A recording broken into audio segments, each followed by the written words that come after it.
My dear Amma, I returned from Badri after a 51-day bhajan and reached the ashrama yesterday. Let me repeatedly say that I could return without any mishap or illness, thanks to the blessings of all of you. I will send the prasadam soon. I hope you are all continuing with the Panchakshari Japa without a break. Om Namah Shivaya. The birthday of my Guru Sri Swami Shivananda Saraswati falls on this September 8th. I hope to receive Ashrama Siddhi on that day. After that, I have a wish to go to the banks of the Yamuna and do solitary japa for a full month.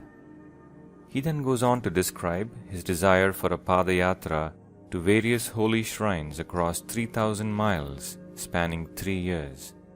He writes, "It is my belief that after this, the corruptive elements like attachment, competitiveness, egoism, boasting, etc. will be no longer present in me.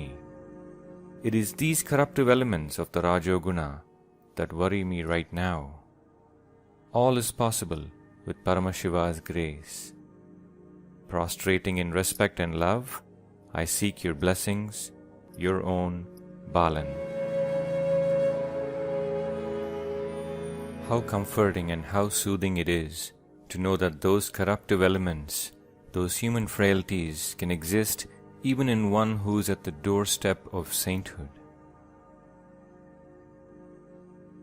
As we've all seen thus far, the Char Dham Yatra, especially the 40 days of tapas at Badri, was the tipping point in Balan's decision to take up sannyasa. When he arrived at Anandakutir in late August, Swami Shivananda seemed to know this as well. He insisted that Balan obtain permission from his father. For you see, a Hindu son is responsible for the welfare of his parents. He is both their social security and health insurance.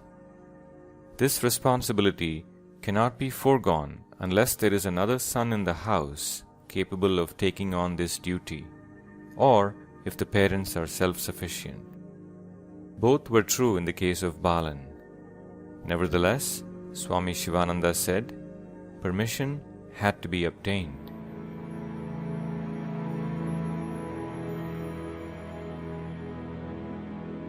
It had been over 10 years since Balan communicated with his father. Their relationship was strained, and now the son had a lot of explaining to do. And he did.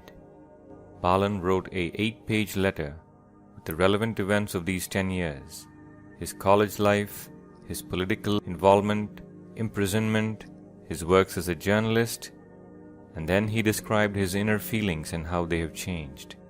His detest for a life that is lived only to eat, sleep, and breed, as he put it. He wrote about his visit to Rishikesh and the influence that Swami Shivananda had on him, and finally, his desire to become a sannyasi.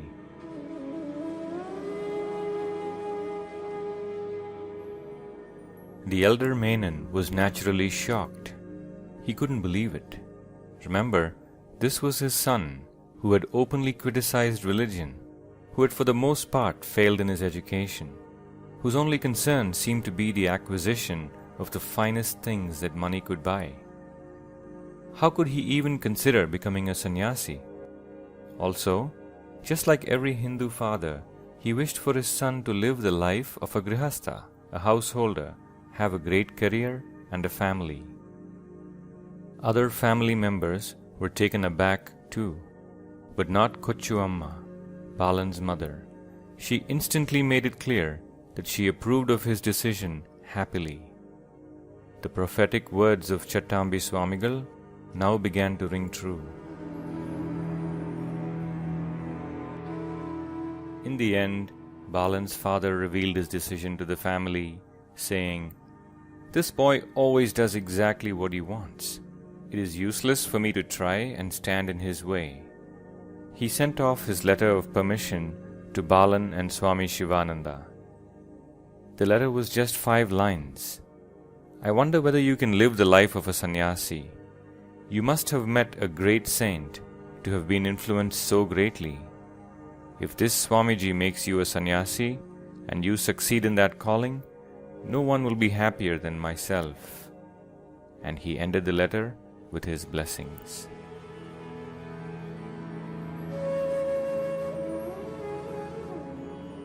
Balan then broached the topic with Swami Tapovan Maharaj, who wrote back quickly, and that letter reads, "Received your letter. Getting ready for the acceptance of sannyasa is new information. The immediate thought was, what is the objection now in continuing in this form itself for some period, associating with saints, and if it felt good, then the change of dress can come after some time. What more is there to write about? This much has been written only because from the day of meeting you, some special affection found place in the mind."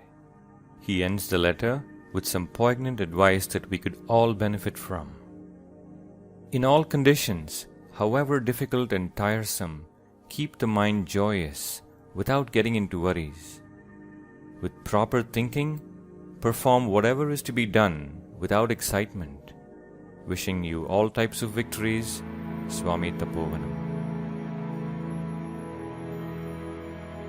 Looking back, it is fascinating that just a year ago, Balan had come to Rishikesh as a journalist to expose the bluff of the Swamis. A rapid succession of transformations took place in him. He has tasted by now the bliss of enlightenment. He knows that there is no choice now but to go all the way for that ultimate touchdown. Sannyasa is the next logical step.